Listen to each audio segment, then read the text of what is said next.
Okay, last time we were talking about stuff, we were talking about the Tang Dynasty for our section about the Tang and Song dynasties. And we had gone over some technologies and talked a little bit about expansion. And now we need to talk about how the Tang Dynasty eventually comes to an end. Go ahead and make a bullet and write down collapse. So go ahead and make a bullet and write down the word collapse.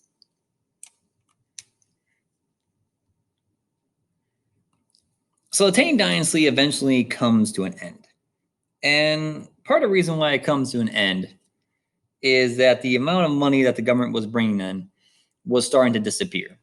And one of the reasons it started to disappear is because money that was given to these nobles, or not money, sorry, land that was given to these nobles, they were avoiding taxes.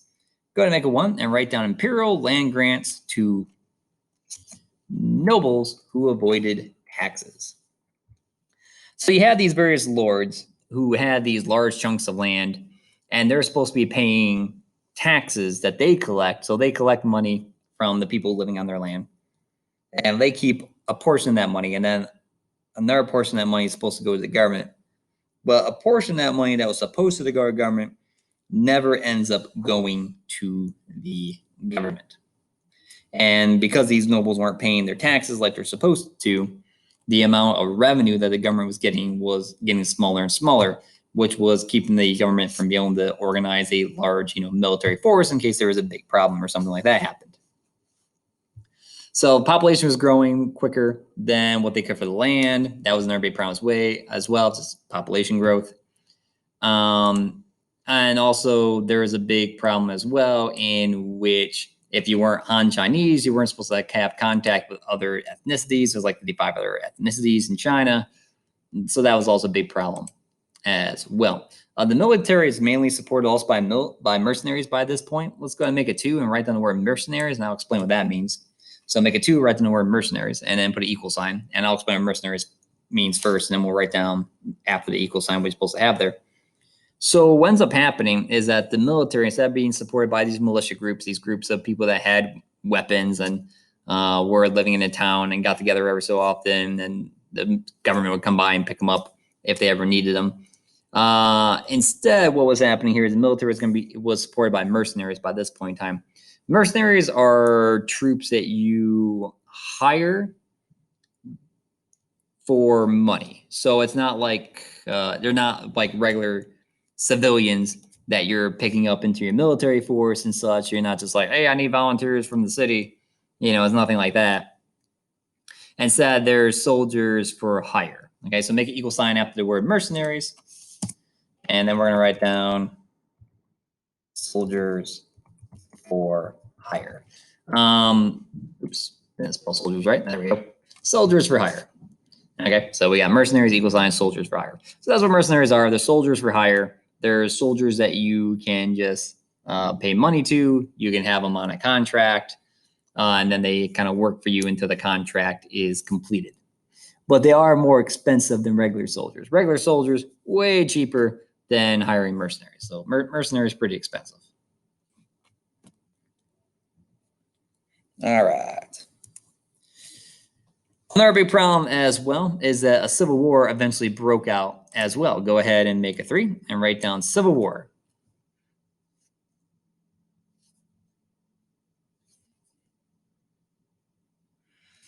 And what ends up happening is that the north part of China and the south part of China kind of gets divided. There's a group from the north that ends up invading into China. Then the rest of China is also broken up into all these different parts by various generals that were rebelling.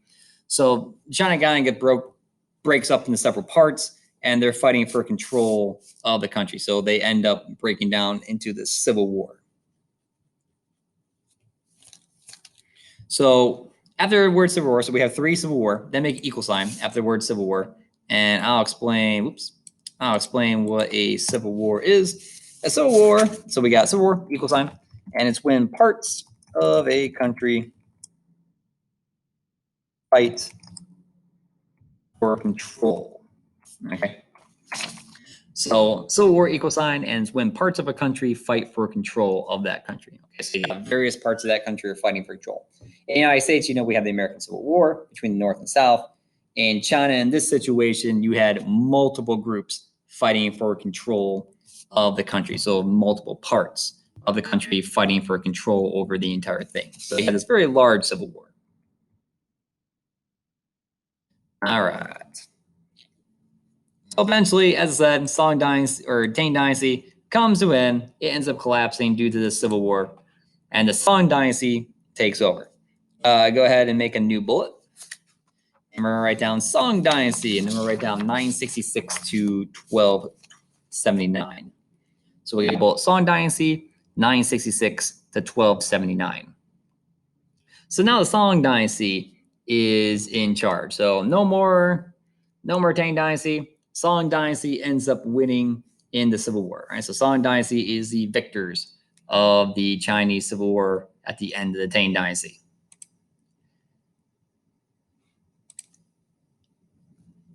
So there were kind of 5 different kingdoms that were fighting for control. 10 different kingdoms that were fighting for control of the area. Eventually, it is the Song Dynasty that eventually ends up winning. And once they end up winning, they start issuing paper currency. We talked about paper currency before. They start introducing a civil service program as well, just like what we kind of saw before.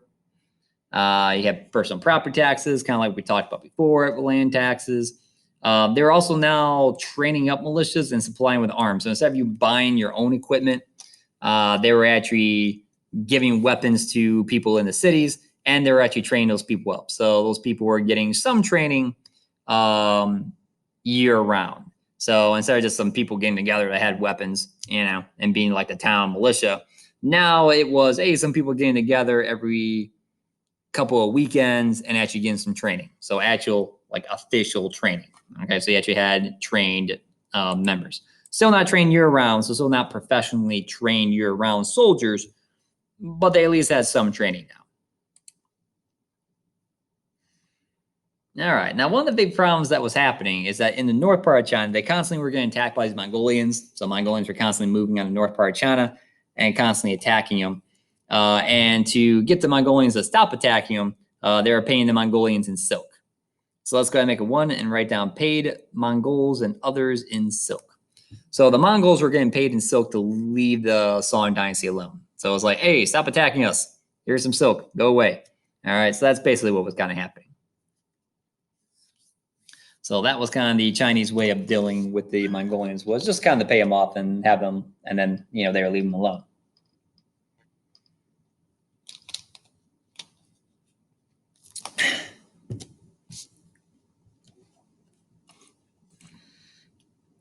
All right.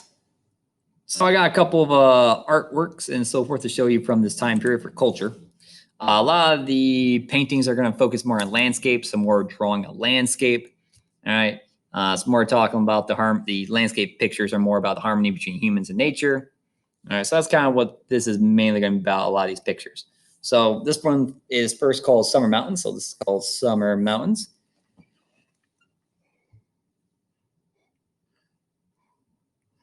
You can see here the picture of Summer Mountains here. So you can see, it's mountains in the summertime. So pretty simple name.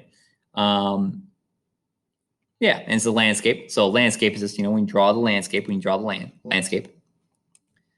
Second picture here is scholar on horseback with traveling hat. So there's a scholar on a horseback with a traveling hat. Simple name for the picture again. But, you can see the picture and how everyone's kind of moving around and so forth. You see all the buildings and so forth, people doing work in the background.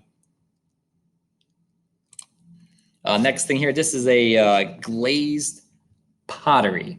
So how do you know it's glazed pottery? Because it looks like a donut glaze. So see kind of how it has that glaze. Not so much this part. I mean, this part, kind of gives obviously the glazed donut look as well. But you can see how this pottery, the pot is glazed. Okay, so glazed pottery. Same thing. This is our glazed clay. So this is our glazed pottery. So you can see that glaze on it. All right, make a bullet and write down the word technology. Bullet technology. A couple of improvements in technologies going from the Tang to Song Dynasty. In the Song Dynasty, they had improved on irrigation. Irrigation is when you dig man-made canals, man-made ditches, basically. out to the farmlands from a river. So from a river, you dig a ditch from that river to your farmland, so that way water is always going to your farmlands. Okay, so that's called irrigation. So improvements in irrigation, improvements in how they're fertilizing land, improvements in the metal tools that they were using.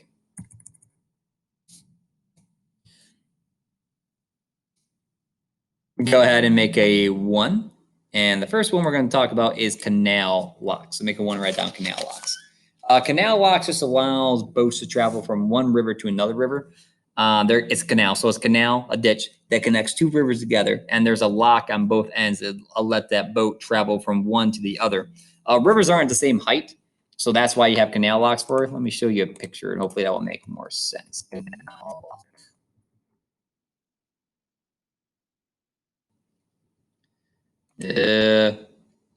This will kind of work. Okay, so canal locks. So these are all canal locks here. So you see how they're a whole bunch of canal locks. And then you have water up here, and then there's water down there. So you kind of see how the two aren't at the same height. So canal lock basically allows you basically open up one gate, move your boat into it, gate closes behind you, then next gate opens, then next gate, then next gate. You know, it's one step at a time. You kind of go down these canals until you get to the very bottom. So that's just how canal locks kind of work. So that way you can go from a river of higher height to a river of lower height. Okay, so that's not a very good picture, but you kind of see a little bit there on the back end too. There you go. So that kind of just allows you to move up and from one river one height to a river another height. That's a canal lock. Okay, so that's when we say canal lock, that's what I mean. So that's 1, canal lock. 2, motors. You may not be familiar with motors. Motors fires an arching shot. Think of Milan. And in Milan, you know, she's practicing with a mortar. She's like lighting it on fire and it shoots off an explosive, right? And it goes in an arc. Okay, that's a mortar. Okay, so fire it off in an arc. That's what it is. So think of Milan when you think of mortars. So that's 2. And then finally, number 3, ships with watertight compartments. Ships with watertight compartments. What is ships with watertight compartments? What does that even mean? That means that what normally would happen is that you have a boat and you're sailing your boat, you know, big boat, and you're sailing your big boat, you know, through the ocean, but water is constantly filling in to the boat on the bottom, and then you gotta get a bucket and you gotta throw it out. Ships with watertight compartments didn't allow water to get into the boat. So it just allowed a boat to travel further without having to worry about getting water into it. Also allowed you to store more stuff in the boat because you had to worry about that stuff getting wet, you know, from water getting into the boat. So watertight compartments just allowed your boat to be able to travel further and not worry about, oh man, I wonder how much water is on the bottom of the boat right now and how much I got to scoop out of a bucket and throw overboard. You don't need to worry about it anymore. Watertight compartments take care of that. Okay, that's where we're going to stop at with today with our notes.